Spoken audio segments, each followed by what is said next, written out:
young chickens, welcome back. I have to admit, it's been a busy week and I just finished watching Uncanny Counter. And can I say it was just as good as it usually is. I love this show. Do you guys still love this show? Are you still watching? Okay, let me get into the recap. So, remember, last time Somun lost his powers, and last time we saw him, he was being kidnapped from his neighborhood by the evil spirits. And the evil spirit, like the main one, I think his name's Ji Chung-shin. Anyway, the evil spirit at the beginning who killed the former counter, he gathered up all the other evil spirits in the area, so it's like an evil spirit team. We're talking about the crazy lady who was in jail, who's fun to watch, but she's extra evil, right? He gathers them all up and he kidnaps Somun, and then he intentionally calls the other counters and says, hey, I got your boy, I'm gonna break his finger for every second you're late. But here's the problem. The problem for me is that this team still has no strategy. It was so frustrating to watch because they literally knew the whole situation. They were like, oh my gosh, we're worried about Somun. We have to go right now. We'll fight them. Not really processing the fact, and they even admitted the evil spirits know about each of their gifts. They know that Mrs. Chu is the healer. They know that Motok's the strong one. They know that Hana has seeing clear sight, she can see things that are happening. So they know that they have trouble fighting just one evil spirit, but yet they're gonna go show up and fight 3 evil spirits and their cohorts to save Somun. So what ends up happening is they go there and they get their butts beat, okay? It is a true beatdown. So much so that Mrs. Chu almost dies. But getting back to that, in the fight, where every one of them almost dies, that's when Somun calls out for Wee again, his heavenly spirit who occupied him at the beginning. And he's like, please, they're gonna die because of me, please. Just let me have this power just this once to save them, right? And his call is so strong that Wigan actually is able to re-enter him again. And so even though the evil spirits have already left at that point, they walked out of the building believing that they were burning the counters alive. Someone is able to save them all at the last minute and carry them out of the burning building. So that is a good thing. Unfortunately, right after this battle, Miss Chu is very, very injured. She's on the edge of dying. And the thing that makes you real sad about it is that her heavenly spirit is actually her son. When they were showing the scene of Mrs. Chu working with her son and meeting him for the first time after his death, I straight up cried. I was too touched. Listen.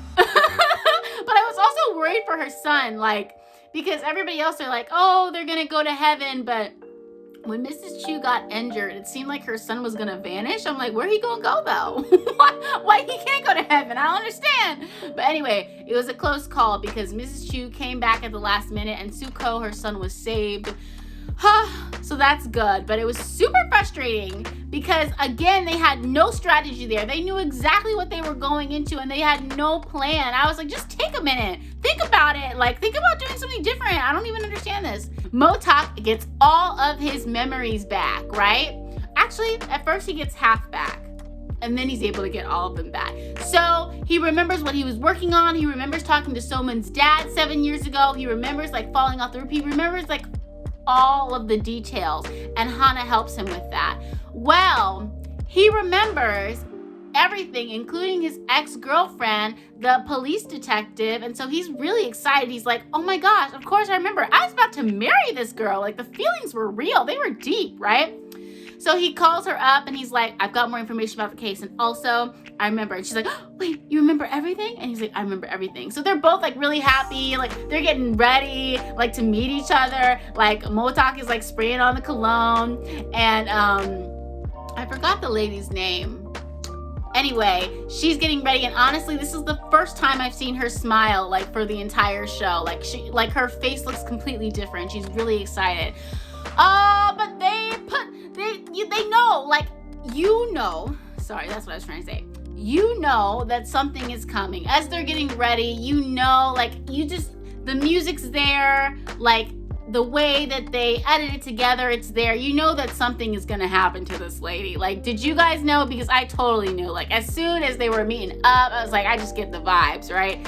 So unfortunately, she was getting way too close to getting onto the trails of all of these corrupt people. So her boss, the police chief, the mayor, the Taishan Corporation owner, I think there's like another businessman involved, but it's just like, this multi-layered conspiracy. But she is tying up the threads, and she wasn't as close before Motok came back into her life. Now she's way too close. Like, she's arresting like the two gangster brothers, the leader of the Taishan Corporation and his gangster brother, and finding things, finding like accounts and stuff. And so they're like, we gotta get rid of her, we gotta kill her, right?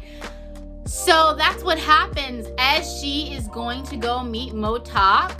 And she's really excited. Motok walks up to her car and sees that she's already dead. She's been shot in the head. And oh man, it makes me so sad. I'm glad that they didn't make me, because I already liked her, I'm gonna be honest. But I'm glad they didn't show me like more of her home life, or like more of like what she did. Like I'm glad I didn't get too much information about her, because like it already was like, oh man, that sucks.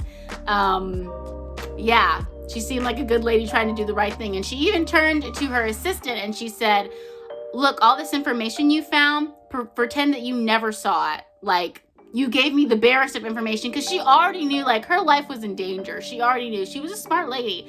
And so, well, wow, there's that, right? So right after that, after she is murdered, Motok wants to go to her funeral, right? And it's not safe because everybody, the evil spirits, like the mayor, the police chief, everybody, they think that they collaborated together to kill all of the counters.